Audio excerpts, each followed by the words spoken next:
I dati sull'emergenza coronavirus fanno ben sperare per l'immediato futuro. Le curve continuano a scendere, tanto quella dei contagi quanto quella dei ricoveri. Ma il governatore Luca Zaia avverte. Direi di evitare l'illusione di pensare che vada all'infinito, soprattutto perché capite che noi da lunedì siamo entrati in zona gialla. E se volessimo un po' anche darci una lettura, vedete che il calo non è più così importante come avveniva fino a poco tempo fa. No? La vittoria finale sul virus è quindi ancora lontana, perché il Covid continua a circolare.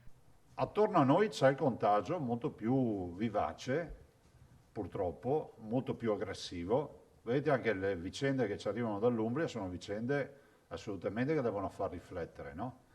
Un rinalzamento della curva del contagio è sempre più presente anche nella comunità scientifica il tema delle mutazioni.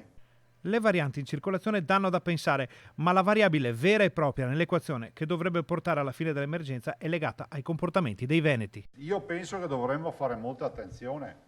Immagino qualcuno vorrà chiedere degli assembramenti. Gli assembramenti non ci aiutano. Il distanziamento sociale, cioè stare a una distanza almeno di 1 metro dal tuo interlocutore, portare la mascherina e igienizzare le mani vale più di un lockdown. Questa è letteratura scientifica.